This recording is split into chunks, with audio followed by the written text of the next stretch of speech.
Petroleum dealers संघ ने झारखंड के वित्त मंत्री से मुलाकात कर पेट्रोल और डीजल में ली जाने वाली टैक्स को कम करने की गुहार लगाई है।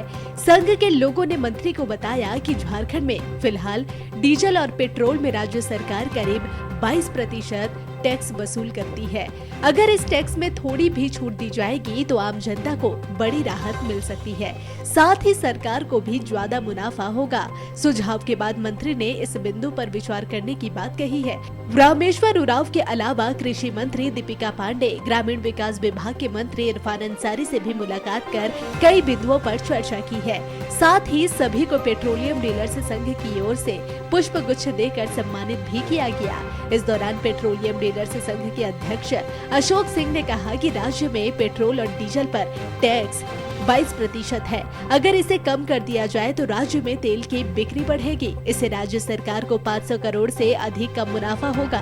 उन्होंने कहा कि झारखंड के पड़ोसी राज्यों में तेल की कीमत कम है, जिससे अब लोग पड़ोसी राज्यों से तेल मंगवाने को बाध्य हो रहे हैं, जिससे राज्य को भारी नुकसान हो रहा है। उन्होंने कहा कि राज्य सरकार और विभागीय मंत्री ने पहले भी इस बिंदु पर विचार किया था, लेकिन बीच में उथल पुथल देखने को मिला। अब कम समय में ही इस जटिल मुद्दे पर काम करने का आश्वासन दिया है। देखिए, कहने को तो अभी सरकार ने फिर से उठ लिया है। सरकार तो 5 साल से यही चल रही है, लेकिन बीच में जिस परिस्थिति के कारण से सरकार इस्तीफा दी, फिर से नई सरकार बनी, तो एक कच्ची कॉल था आज हम लोगों का। जो मंत्री नए नए बने हैं, दीपिका पांडे जी, इरफान अंसारी जी और रामेश्वर उरांव जी, सभी लोगों को हम लोगों ने पेट्रोलियम एसोसिएशन के प्रदेश के तरफ से बधाई दिया।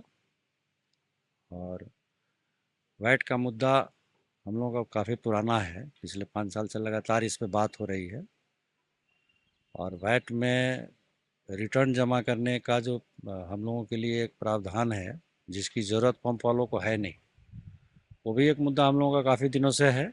क्योंकि बिहार सरकार ने अभी गैजेट नोटिफिकेशन करके इसको एग्जाम कर दिया है कि पेट्रोल पंप को वैट रिटर्न सबमिट करने की आवश्यकता नहीं है, ऑडिट कराने की भी ज़रूरत नहीं है उसको। तो ये 2 मुद्दे थे। हालांकि उन्होंने जैसा बताया कि कमिश्नर का तबादला हो गया है। जो पहले कमिश्नर थे संतोष वत्स जी, तो उनका तबादला हो गया है। तो अभी कोई कमिश्नर अभी पदभार लिए नहीं है। तो जैसे ही कोई कमिश्नर पदभार लेते हैं तो उन्होंने आश्वस्त किया है कि वो हमारे जो मुद्दे हैं, वैट में कमी हो या जो आप कह सकते हैं कि वैट के रिटर्न से मुक्ति की बात है, दोनों पे विचार करने का उन्होंने आश्वासन दिया है कि जैसे कमिश्नर की किसी की पोस्टिंग हो जाएगी, हम समझते हैं कुछ दिनों में, उसके बाद वो इस पर कुछ कार्रवाई करेंगे। सकारात्मक उनका विचार आया है और मैं समझता हूँ कि जो हेमंत जी की सरकार है, कहीं ना कहीं वैट में कमी करके जनता को राहत देगी, मुझे तो ऐसा लगता है। फिलहाल कितना वैट डीजल या पेट्रोल पे सरकार ने दी? अभी 22% है, पेट्रोल पे भी है और डीजल पे भी है। और बंगाल और उत्तर प्रदेश से महंगा है यहाँ पे। हम लोगों ने पूरा डाटा भी दिया है, जो पहले के कमिश्नर थे उनको हम लोगों ने पूरा डाटा भी दिया है, और वो हम लोगों के प्रेजेंटेशन से संतुष्ट भी थे कि अगर वैट यहाँ घटती है तो सरकार को साल में कम से कम आ रहा है, उत्तर प्रदेश से आ रहा है, बंगाल से आ रहा है।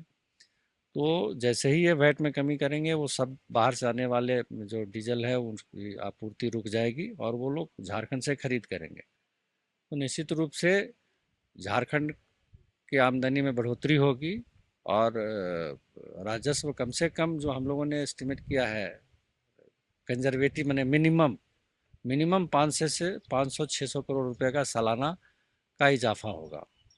ज़्यादा और भी हो सकता है, लेकिन मिनिमम इतना होगा, इसकी गारंटी हम लोगों ने इनको दिया है। अब देखते हैं कि सरकार क्या करती है। फिलहाल अब देखना होगा कि संघ की मांग पर राज्य सरकार कितना आगे बढ़ती है। बचे हुए कार्यकाल में इस टैक्स को कम किया जाता है या फिर इसे टाल मटोल किया जाएगा। द न्यूज़ पोस्ट के लिए रांची से समीर हुसैन की रिपोर्ट।